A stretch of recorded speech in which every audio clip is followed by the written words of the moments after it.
아멘. 오늘 우리에게 주신 하나님의 말씀은 창세기 21장 1절부터 7절까지의 말씀입니다. 창세기 21장 1절부터 7절까지 구약성경 26페이지가 되겠습니다.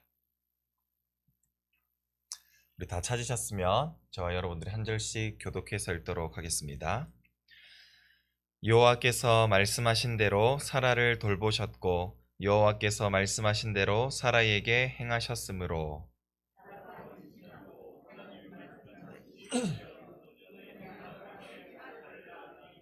아브라함이 그에게 태어난 아들 곧 사라가 자기에게 낳은 아들을 이름하여 이삭이라 하였고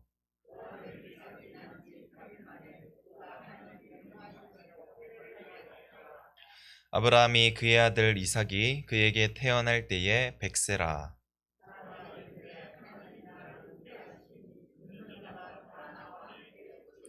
같이 읽겠습니다. 또 이르되 사라가 자식들을 젖 먹이겠다고 누가 아브라함에게 말하였으리오마는 아브라함의 노경에 내가 아들을 낳았도다 하니라. 아멘. 할렐루야. 오늘 새벽의 날씨가 또 많이 쌀쌀해진 것을 우리가 볼 수 있습니다. 이처럼 우리가 시간이 지나고 또 계절이 변해가지만 우리가 하나님 앞에 올려드리는 이 예배의 마음만큼을 또 신실하게 변하지 않고 드리는 우리 모든 성도님들 가운데에 또 하나님의 말씀이 깨닫게 되는 놀라운 은혜가 오늘 이 시간에 함께 하시기를 간절히 소원합니다. 우리는 어제 용납할 수 없는 이 아브라함의 이 결정에 대해서 살펴보았습니다. 그것은 아브라함이 네게브 땅으로 옮겨갈 때에 자신의 아내를 누이라 칭하며 그랄 왕 아비멜렉에게 보내었던 사건이었죠.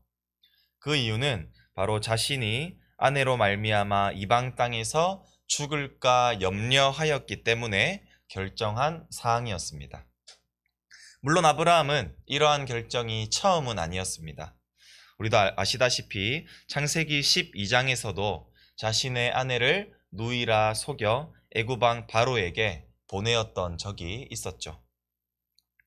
하지만 이 사건은 이 12장의 사건과는 큰 차이가 있는 사건이었습니다. 왜냐하면 아브라함은 하나님으로부터 자신과 사라 사이에 내 몸에서 날 후손을 약속받았고 이를 위하여 횃불 언약을 맺어주셨기 때문이었습니다. 그러나 아비멜렉이 사라를 자신의 아내로 삼은 이 끌어들인 사건은 하나님께서 맺으신 이 약속의 큰 위기가 되는 것이었고 이대로 사라가 아비멜렉의 아내가 되도록 두어서는 안 되었습니다. 따라서 하나님은 즉각적으로 그날 밤에 아비멜렉의 꿈에 나타나셔서 사라를 보내라고 경고하셨고 그 즉시로 아비멜렉은 아내 사라를 아브라함에게 보내어 주었습니다. 그러나 하나님께서는 아비멜렉의 가정에 재앙을 내리셨죠. 그 재앙이 무엇입니까? 어제 살펴보았듯이 20장 18절에 보시면 아비멜렉의 집에 모든 태를 닫으신 것이었습니다. 그 질병은 바로 출산과 관련되어 있음을 우리에게 보여주는 것입니다.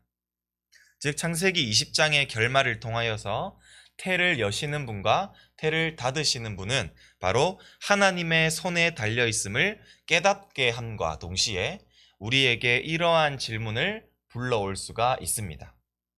그것은 사라가 불임이고 아브라함이 나이가 많아 생식할 수 없는 나이가 되었음에도 불구하고 과연 하나님께서는 그 약속의 말씀에 따라서 태의 문을 사라에게 열 수 있을 것인가와 같은 질문 말이죠.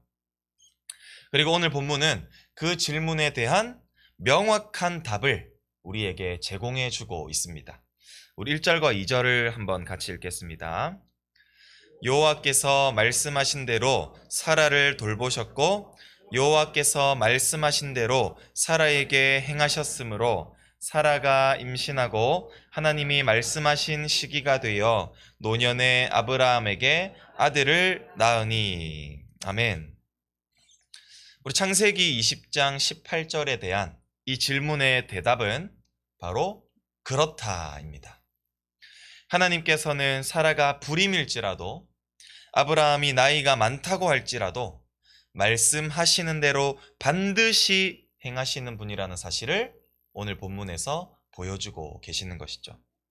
특히 1절은 여호와께서 말씀하신 대로라는 이 말을 지금 두 번이나 반복하고 있는데요. 이것은 그 말씀하신 것을 확실하게 이루셨다에 대한 강조를 표현하기 위해서였습니다. 하나님은 현재 사라가 임신하기 전 1년 전에 찾아오셔서 사라가 아들을 낳을 것이라 말씀하셨습니다.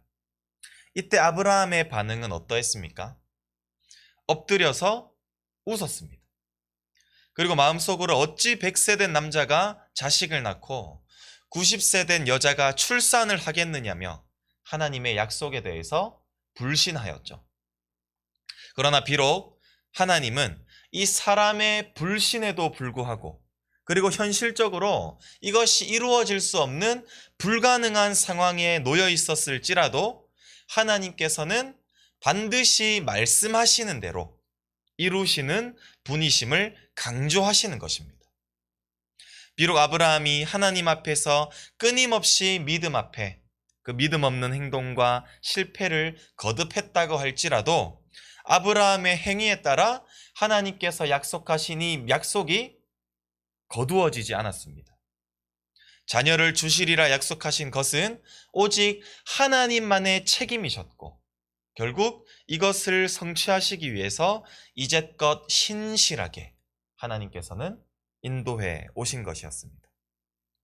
그러나 2절에 보시면 하나님께서는 약속이 성취하시는 그 시기와 때가 반드시 있다는 것을 우리에게 말해줍니다.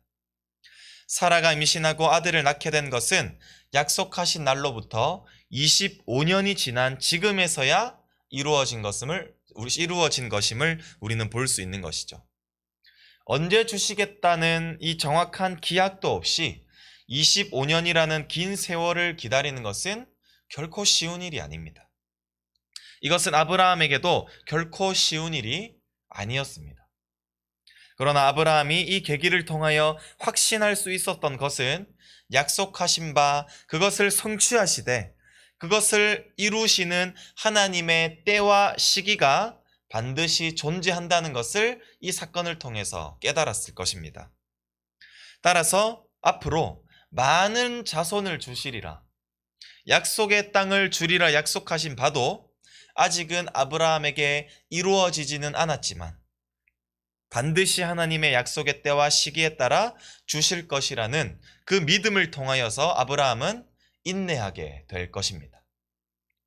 그리고 아브라함은 태어난 아들의 이름을 지시받은 대로 이삭이라고 짓습니다. 이삭의 이름의 뜻은 웃다입니다. 이름을 이삭이라 주신 이 까닭은 하나님께서 아들을 주시리라 약속하신 그때에 자신의 불신앙에 따라서 비웃었던 때를 기억나게 하시기 위함이었습니다. 따라서 아브라함은 앞으로 이삭을 볼 때마다 그리고 이삭을 부를 때마다 자신이 과거에 하나님 앞에 행했던 이 불신앙을 깨닫고 하나님은 약속을 성취하시는 분이라는 사실을 기억하며 계속해서 하나님을 의지하며 살아가게 될 것입니다. 또한 아브라함은 하나님이 명령하신 대로 이삭이 태어난 지 8일 만에 할례를 행합니다. 이 할례라는 것은 자신 하나님의 언약 백성으로서 앞으로 자신이 거룩한 삶을 살아가겠습니다라는 이 믿음의 표현이죠.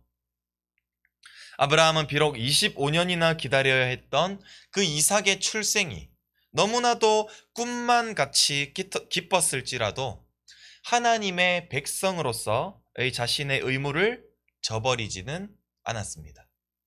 왜냐하면 아브라함은 하나님의 말씀을 따르는 자였고 말씀의 믿음으로 따름으로 말미암아 의롭다함을 하나님으로부터 여김받은 자였기 때문입니다. 아브라함의 삶에 있어서 하나님의 말씀은 곧 자신의 정체성이었던 것이었죠. 그리고 장면은 이제 사라를 향해서 전환되고 있는데요. 우리 6절과 7절을 마지막으로 한번 읽겠습니다. 사라가 이르되 하나님이 나를 웃게 하시니 듣는 자가 다 나와 함께 웃으시로다. 또 이르되 사라가 자식들을 젖 먹이겠다고 누가 아브라함에게 말하였으리요마는 아브라함의 노경에 내가 아들을 낳았도다 하니라. 아멘. 사라는 현재 하나님께서 주신 이삭을 통해 하나님을 찬양하고 있습니다. 사라는 이삭의 이름에 담긴 이 웃다를 하나님께 적용해서 사용하고 있는데요. 사라는 이전에는 하나님의 약속을 듣고 믿지 못하고 비웃었지만 이제는 하나님께서 약속을 성취해 주셔서 비웃는 게 아닌 자신을 기쁘게 웃게 만드시는 하나님을 찬양하고 있습니다. 이것은 약속을 성취하시는 하나님의 능력에 대해서 듣게 될 때에 모두가 하나님을 찬양하고 사라의 그 기쁨에 동참하게 될 것이라고 말하고 있는 것이죠. 그리고 사라는 자신이 자식에게 직접 젖을 먹이게 될 줄을 누가 상상이냐 했겠느냐고 질문하면서 사실 이 일은 결코 불가능한 일이었음을 전제하고 있습니다. 그러나 하나님이 이 불가능한 일을 성취하심으로써 아브라함의 노경에 아들을 낳았고 내 아이에게 직접 젖을 물릴 수 있게 되었다며 하나님을 찬양함으로써 그 놀라우신 하나님을 찬양하는 그런 사라의 신앙 고백을 담으면서 오늘 본문이 마무리되고 있습니다. 우리 사랑하는 성도 여러분, 이제 말씀을 맺고자 합니다. 믿음의 조상 아브라함과 그 안에 사라조차도 하나님께서 약속하신 이 노년의 자녀를 출산하리라는 이 약속에 비웃어버리고 맙니다. 왜냐하면 이것은 정말로 불가능한 일이라는 것을 아브라함과 사라는 알았던 것이었죠. 그러나 오늘 본문을 통하여서 우리에게 명확하게 말해주고 있는 것은 하나님에게는 불가능함이 없다라는 사실입니다. 하나님께서 약속하셨으면 그것은 불가능한 일일지라도 하나님의 때와 시기에 반드시 성취된다는 것이죠. 마찬가지입니다.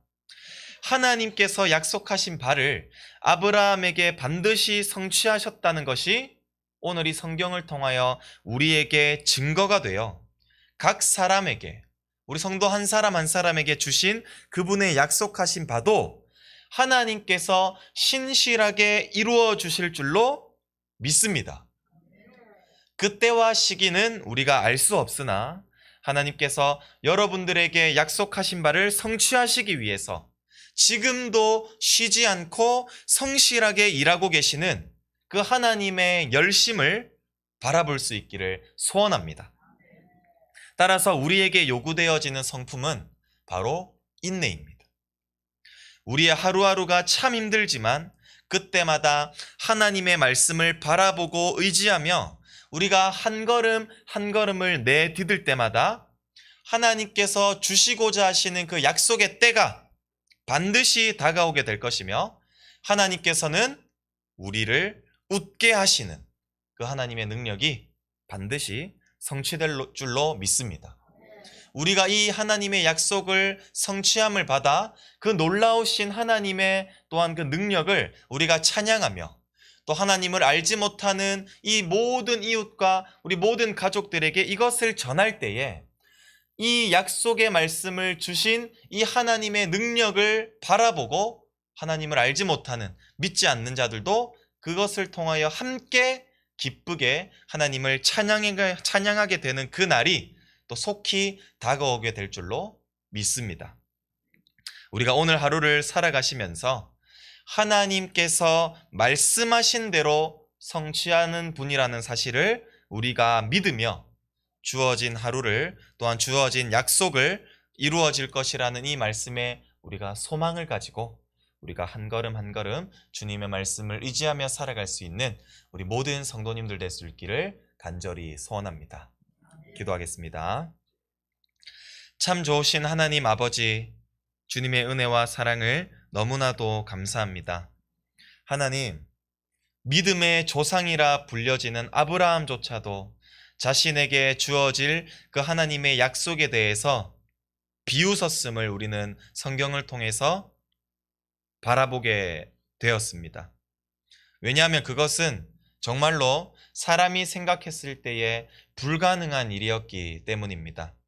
하지만 오늘 본문을 통하여 하나님 안에서 불가능한 것은 단 1도 없음을 깨닫게 하시고, 하나님은 약속하신 바 그것이 불가능한 것일지라도 반드시 성취하시는 신실하신 하나님이라는 사실을 또한 우리에게 말씀하여 주시니 너무나도 감사합니다. 하나님 아버지, 오늘 하루를 살아갈 때에 하나님께서는 말씀하신 대로 우리에게 성취해 주시는 분이라는 사실을 깨닫고, 우리가 하루하루를 살아갈 때에 비록 우리의 믿음이 흔들리는 나날들도 있을 것이고, 우리가 정말 시험받아 그 자리에 주저앉아 정말 일어날 수 없는 그 일어날 수 있는 힘조차도 없는 그 어려운 나날들을 우리가 보낼 수도 있겠지만, 그럴 때마다 하나님께서 우리에게 약속하신 말씀대로 우리에게 주실 것이라는 그 믿음의 사실을 붙들고 일어나 걸어갈 수 있는 우리 모든 성도님들 될 수 있도록 주여 축복하여 주시옵소서. 또한 반드시 주시리라는 그 하나님의 말씀이 실제로 우리의 삶에 적용되어 그 살아계신 하나님의 그 능력을 하나님을 알지 못하는 자들에게도 함께 나누며 그 기쁨을 함께 누릴 수 있는 우리 모두가 될 수 있도록 주님 인도하여 주시옵소서. 주님께 감사드리옵고 지금도 살아계시는 우리 구주 예수 그리스도의 이름으로 간절히 기도드립니다. 아멘.